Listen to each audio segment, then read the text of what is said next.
j'espère que vous allez bien. Aujourd'hui, je vais parler du système immunitaire, sa définition, les différentes fonctions, comment le système immunitaire assure sa mission immunitaire, quels sont les moyens utilisés, où c'est-il et quels sont les principaux organes.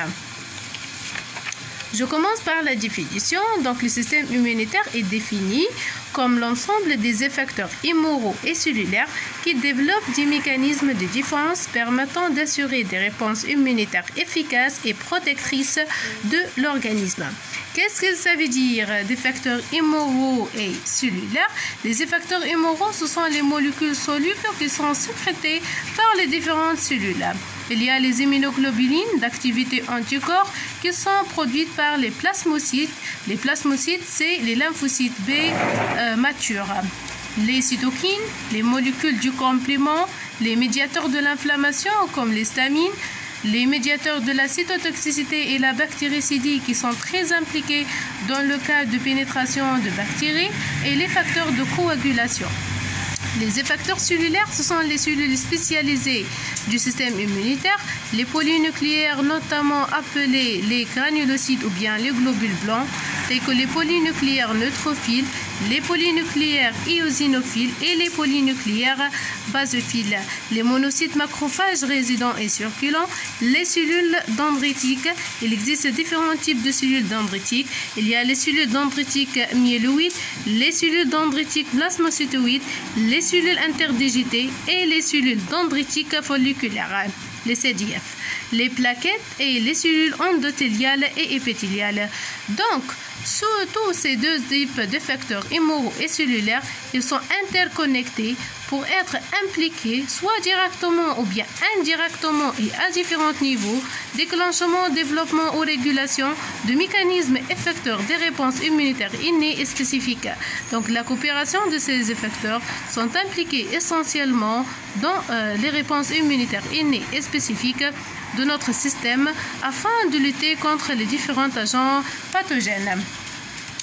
Donc, la fonction ici principale de notre système immunitaire, c'est d'assurer la survie d'un organisme en préservant son intégrité, en le protégeant contre les dangers environnementaux, c'est-à-dire contre les agents infectieux et autres, et en surveillant aussi et contrôlant ces désordres internes, c'est-à-dire toute modification des cellules immunitaires suite à différentes maladies ou pathologies comme les cellules mal formées, les cellules cancéreuses surtout. Donc, comment le système immunitaire assure cette mission principale?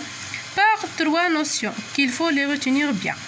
Tout d'abord, il faut la reconnaissance et la discrimination, c'est-à-dire la distinction entre le soi et le non-soi. Le soi, c'est-à-dire tout ce qui est codé par le génome entier de l'organisme. Le non-soi, c'est une chose étrangère, donc elle est codée par un autre génome différent de l'organisme. Et entre aussi le soi normal et le soi anormal. Le soi anormal, c'est-à-dire lorsque nos cellules plutôt sont en bonne santé, donc il est normal.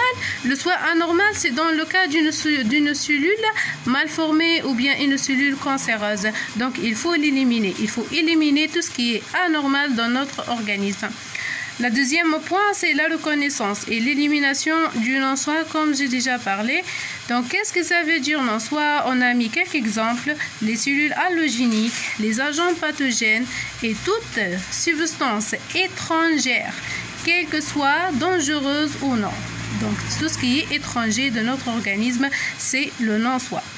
Le troisième point, c'est la tolérance du soi normal et l'élimination du soi anormal. Les soi anormales, c'est les cellules autologues tumorales infectées par un virus ou autre, les cellules sénescentes mortes ou endommagées. Ce sont cellules de notre système immunitaire, mais malheureusement, suite à différentes maladies et pathologies, sont modifiées. C'est dans le cas du cancer. Pour n'importe quelle cellule, il y a son origine et ses fonctions principales. Il existe deux types d'origine, une origine hématopoïétique et une origine non hématopoïétique. Les cellules d'origine hématopoïétique, c'est-à-dire sont issues de cellules souches de la moelle osseuse, telles que les polynucléaires, les monocytes, les macrophages, les plaquettes, les cellules dendritiques myéloïdes et plasmacytoïdes, et les cellules lymphoïdes, c'est-à-dire les lymphocytes comme les lymphocytes B et les lymphocytes T, natural killer, etc. Les cellules d'origine non hématopoïétique comme les cellules dendritiques folliculaires, les cellules endothéliales et épithéliales. Ces cellules interviennent dans l'induction et l'expression des réponses immunitaires. Il existe différentes fonctions de ces effecteurs cellulaires. Il y a le phagocytose, tels que les polynucléaires neutrophiles. Donc, ils vont assurer la phagocytose innée dans le cas du bactérie. Les monocytes et les macrophages, ils sont les cellules phagocytaires principales du système immunitaire. Il y a les cellules présentatrices d'antigènes qui sont impliquées dans l'induction de la réponse immunitaire spécifique, les macrophages, les cellules interdigitées, les cellules dendritiques folliculaires et les lymphocytes B. Ce sont les cellules présentatrices d'antigènes professionnels. Les cellules productrices d'anticorps, les lymphocytes B. Les cellules cytotoxiques comme les lymphocytes T, cytotoxiques, natural killer, les polynucléaires eosinophiles. Les polynucléaires eosinophiles vont intervenir essentiellement dans le cas du parasite ou bien allergie. Un allergène, on parle, d'accord?